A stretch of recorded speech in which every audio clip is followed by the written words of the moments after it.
मेरा तुम्हारी कमाई की सेवा कमाई कर नहीं करवा रही या तो इसका माइक ऑफ कर माइक आप ऑफ करें।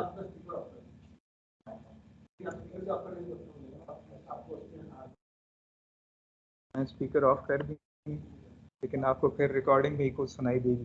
ठीक, अच्छा, तो अभी तक हमारे पास ईडीए टूल्स भी, कुछ ईडीए टूल्स जिस तरह से मैंने पहले देखा, ये सारी टूल्स अवेलेबल थे ओपन सोर्स के।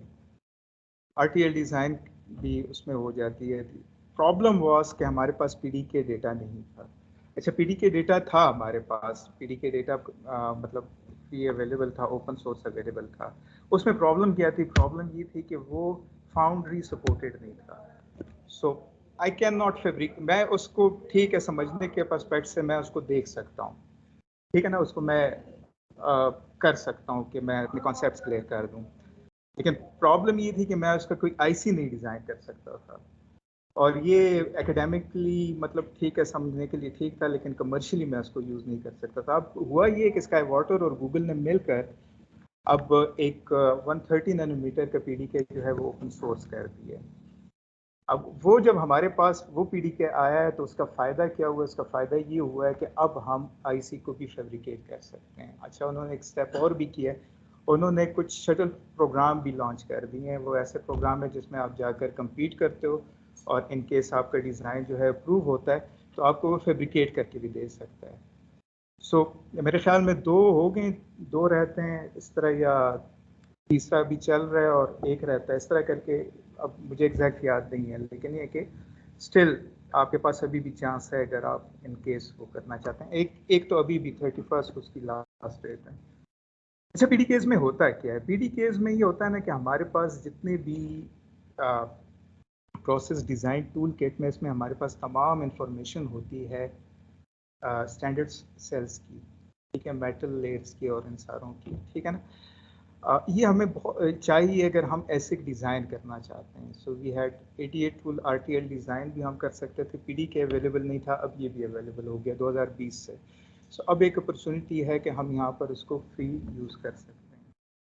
अच्छा, ये अगर मैं स्काई वाटर नैनोमीटर का अगर वैसे पीडीके देखूँ तो यहाँ पर ये देखें मुख्तलिफ लेयर्स हैं। इसको समझना थोड़ा सा, बस ये है कि मैं थोड़ा सा ये बताऊँगा कि यहाँ पर हमारे पास जो 130 नैनोमीटर का पीडीके है, यहाँ पर हमारे पास सिर्फ 5 मेटल लाइन्स हैं, ठीक है, मेटल 1 to मेटल 5। इस दौरान ही हम राउटिंग वगैरह और ये सारा कुछ कर रहे हैं। अच्छा, स्काई वाटर में अब मेरे ख्याल में 65 नैनोमीटर के भी वो ओपन सोर्स करने वाले हैं, लेकिन अभी तक मेरे ख्याल में नहीं हुआ। शायद इस मंथ या नेक्स्ट मंथ वो भी कर दें। और ये उसके कुछ डिज़ाइन रूल्स हैं, यानी गैप कितना होना चाहिए, विड्थ कितनी होनी चाहिए, ये सारा कुछ इस पीडीके में, ये तमाम की तमाम इंफॉर्मेशन अगर हम आईसी डिज़ाइन करना चाहते हैं तो ये तमाम की तमाम इंफॉर्मेशन इस पीडीके में होनी चाहिए, और ये इंफॉर्मेशन भी होनी चाहिए और ये फाउंड्री सपोर्टेड भी होनी चाहिए, ठीक है। अच्छा, ये एक छोटी सी डायग्राम है जिसमें ये बताया हुआ है कि हम बेसिकली जो लॉजिक सिंथेसाइज़र है, ठीक है ना, जो सिंथेसिस हम करने जा रहे हैं वो करता है क्या है। हमें जो इंग्रेडिएंट्स के लिए चाहिए वो वेरीलॉग फाइल चाहिए, हमें जो है वो कुछ let suppose synopsis design constraints, ऐसे कंस्ट्रेंट जो कि इन्वायरमेंटल कंस्ट्रेंट हो या कुछ और कंस्ट्रेंट्स हो जो आप देना चाहते हो, प्लस स्टैंडर्ड सेल्स की लाइब्रेरीज भी आपके पास अवेलेबल है। ये तमाम के तमाम हम लॉजिक सिंथेसाइज़र को देते हैं, लॉजिक सिंथेसाइज़र टूल, ठीक है, और फिर वो हमें एक गेट लेवल जो है वो .p जनरेट करके दे देता है, ठीक है। तो गेट लेवल क्या है ये अभी थोड़ा सा मैं, अच्छा, ये सारा फ्लो है। तो हर फ्लो का मुख्तलिफ स्टेप्स हैं, जैसे सिंथेसिस है, ये कौन से टूल यूज़ कर रहा है, ये योसेस और ओपन एसटीए टूल यूज़ कर रहा है इस सिंथेसिस स्टेप को परफॉर्म करने के लिए। इस तरह फोर प्लानिंग है, इसके लिए ये टूल्स यूज़ कर रहा है। अच्छा, और उसकी आउटपुट फाइल जो है वो आपको design gate level net list बना कर देता है, ठीक है। फिर आपके पास फ्लोर प्लान में एक और फाइल जनरेट होती है, that is design exchange file, ठीक है, .def फाइल। प्लेसमेंट है, प्लेसमेंट, और ये सारी ये एक एक स्टेप को हम थोड़े डिटेल से भी देखेंगे। सो फ्लोर प्लान थोड़ा सा ब्रीफली बता देता हूँ। फ्लोर प्लान में होता ये है कि जैसे आप इस कमरे को डिज़ाइन करना चाहते हैं, यहाँ पर आप सीट अरेंजमेंट रखना चाहते हैं, ठीक है, तो आप इसके लिए ये जगह मुख्तस कर लेते हैं कि now we have this place, ठीक है। और अब मैंने यहाँ पर कौन सी जगह पर टेबल प्लेस करनी है, कौन सी जगह पर चेयर प्लेस करनी है, कहाँ पर मैंने जो है वो वाइट बोर्ड लगाना है, ये सारी की सारी इंफॉर्मेशन जो है वो थोड़ा सा हम रफली बता देते हैं। फिजिकली कुछ नहीं होता, जस्ट हम बता देते हैं कि we have this thing. Placement क्या है, प्लेसमेंट में फिर हम ये चीज़ें रफली प्लेस कर देते हैं ये, ठीक। अच्छा, third one is clock tree synthesis. जब भी हम डिजिटल डिज़ाइन की बात करेंगे उसमें फ्लिप फ्लॉप्स यूज़ होंगे, ठीक है, फ्लिप फ्लॉप्स उम्मीद है आप फेमिलियर होंगे।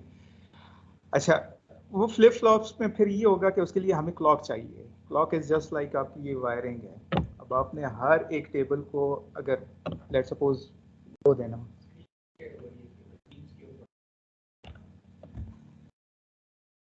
स्क्रीन नहीं शेयर हो रही,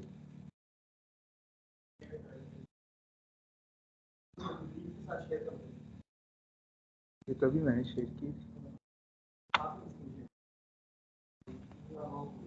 अब हो गई जैसे मैंने शेयर की, पता नहीं।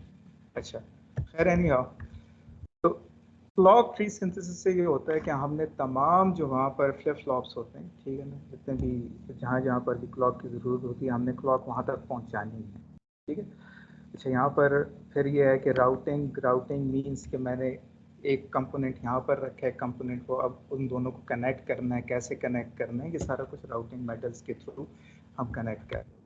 फिर हमारे पास कुछ ऐसी चीज़ें हैं जो कि लेट्स सपोज आरसी एक्सट्रैक्शन, उसमें रेजिस्टेंस कैपेसिटेंस कितनी है, ठीक है, ये सारे हम एक्सट्रैक्ट कर रहे होते हैं। ये इन्फॉर्मेशन भी हमें चाहिए होती है कि हमें फिर ये इस एक्सट्रैक्शन के बाद हमें ये भी देखना है कि आया जो हमने इसको क्लॉक दी है, लेट्स सपोज मैं कहता हूँ कि 10 नैनोसेकंड पर ये सर्किट ऑपरेट हो, तो क्या ये उस पर ऑपरेट होगा कि नहीं होगा, ठीक है। और आखिर में फिर finally we have this GDS generation, ठीक। तो इन तमाम उससे थोड़ा, और फाइनली हम फिजिकल वेरिफिकेशन करते हैं इसकी, ठीक है ना। हम यहाँ पर फिजिकल वेरिफिकेशन नहीं करेंगे, हम सिर्फ और सिर्फ यहाँ जीडीएस जनरेशन तक जाएंगे क्योंकि टाइम हमारे पास हो। तो सबसे पहले सिंथेसिस, अगेन सिंथेसिस में हम करते क्या है, हम स्पेसिफिकेशन दे देंगे। जैसे यहाँ पर एक एग्जांपल दी हुई है कि लेट्स सपोज हमने ये सर्किट वो करना है, हमने डिस्क्राइब कर दिया और ये हमने बता दिया कि प्रोसेस कौन सा यूज़ करेगा, वोल्टेज क्या है, टेम्परेचर क्या है, ठीक है ना, और पावर डिसिपेशन अब मेरी रिक्वायरमेंट कितनी है, एरिया मेरे पास कितना है, ये सारी हमने उसको स्पेसिफिकेशन दे दी, ठीक है। अच्छा, अब ये है, ये मैंने RTL उसकी एक एग्जांपल इस तरह है कि लेट्स सपोज अगर बटन 1 प्रेस हो और ये जो है वो 10 से ज़्यादा हो तो लाइट ऑन हो, अदरवाइज जो है वो लाइट ऑफ हो। ये जनरली सा वैसे RTL का है, ये डिस्क्रिप्शन है जो हमने यहाँ पर जिस चीज़ को हम डिज़ाइन करें। लेट्स सपोज आप फुल एडर डिज़ाइन करना चाह रहे हैं और यहाँ पर फुल एडर का आप RTL, फिर ये है कि आपके पास प्रोसेस, वोल्टेज और टेम्परेचर जो है, इसको PVT भी अमूमन कहते हैं, ये भी हमारे पास ये जो है वो ऑपरेटिंग कंडीशंस आ जाती हैं, ठीक है ना, या इसको PVT कॉर्नर्स भी कहते हैं, ठीक है। और फिर हमारे पास ये कंस्ट्रेंट आ जाती है कि ये अब हमारे पास डिज़ाइन कंस्ट्रेंट्स हैं हमारे, इस 1 गीगाहर्ट्ज़ फ्रीक्वेंसी उसकी हो 100 हो रही, तो हम अमूमन कोशिश करते हैं कि इन कंस्ट्रेंट्स को मीट कर लें, ठीक है। अच्छा, इन कंस्ट्रेंट्स को मीट करने के लिए फिर यहाँ पर जैसे हमने RTL डिस्क्रिप्शन दी और हमने साथ में ये डिज़ाइन कंस्ट्रेंट्स दी, हम जो है वो यहाँ पर हमारे पास लाइब्रेरी है, standard cell library logic synthesizer को देगा और ये हमें जो है वो फाइनली गेट लेवल सिंथेसिस देगा। गेट लेवल RTL और गेट लेवल सिंथेसिस को अगर आप देखें, ठीक है, तो इसमें फ़र्क ये है कि यहाँ पर again this is just an inverter, ठीक है ना, लेकिन यहाँ पर ये है कि आपके पास ये जो है ये एक स्टैंडर्ड सेल है जो स्काई वाटर 130 नैनोमीटर का standard cell, inverter standard cell उठा रहा है और उसके इनपुट और आउटपुट को कनेक्ट कर रहा है, ठीक है ना। तो we have now this standard cell library में जो हम कन्वर्जन कर रहे होते हैं, ठीक है ना, तो ये गेट लेवल सिंथेसिस है, ठीक है। ये टेक्नोलॉजी डिपेंडेंट से मुराद ये है कि टेक्नोलॉजी इंडिपेंडेंट से मुराद ये है कि किसी खास टेक्नोलॉजी को हम टारगेट नहीं कर रहे, जस्ट जनरली हम वो कर रहे हैं, जेनेरिक बुलियन गेट्स होता है, जबकि टेक्नोलॉजी स्पेसिफिक ये होता है कि हम किसी खास टेक्नोलॉजी को टारगेट कर रहे हैं, जैसे वहाँ यहाँ पर 130 नैनोमीटर को टारगेट कर रहे हैं। अगेन ये आप स्लाइड्स देख लीजिएगा, ठीक है। जो इम्पोर्टेंट चीज़ है वो है time static timing analysis. Static time analysis again मैं इसको जल्दी से वो करने की कोशिश करूँगा।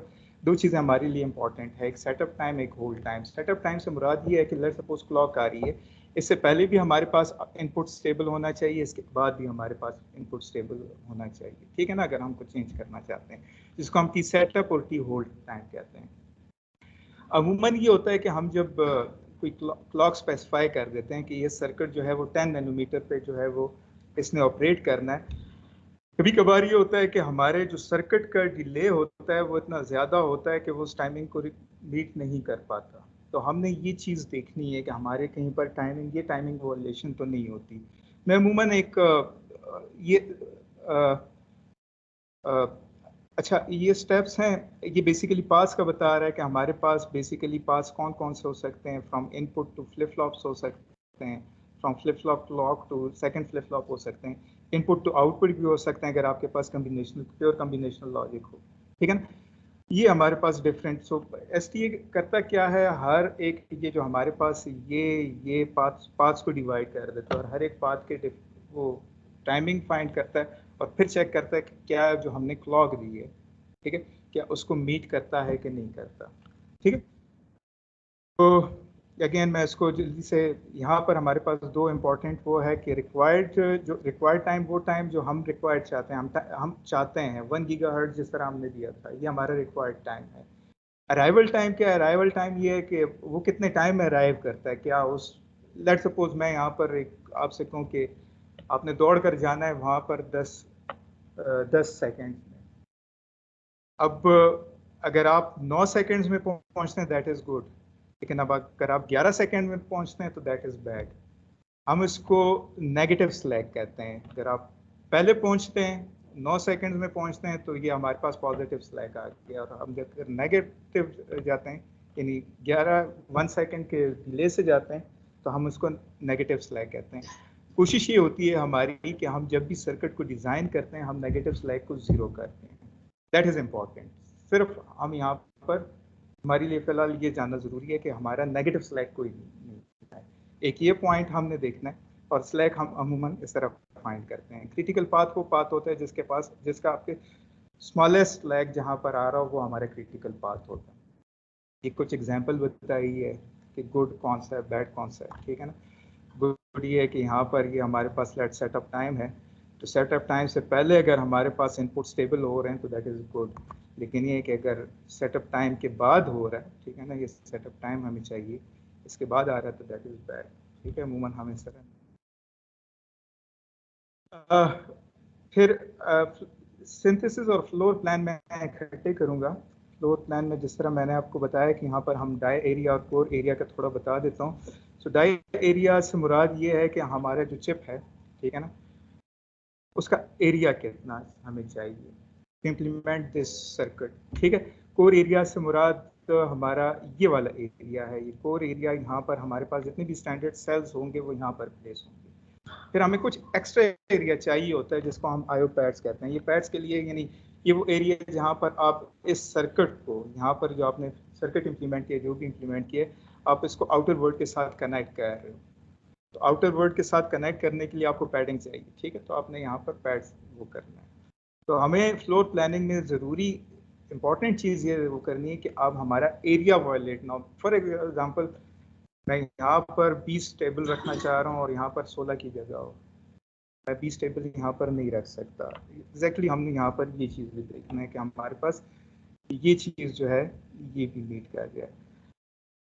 अच्छा, जब हम फ्लोर प्लान कर रहे हैं तो फ्लोर प्लान में हम सबसे पहले जो है वो रो फॉर्मेशन करते हैं। रो फॉर्मेशन हम इस तरह कर रहे होते हैं कि हम ये जो कोर एरिया है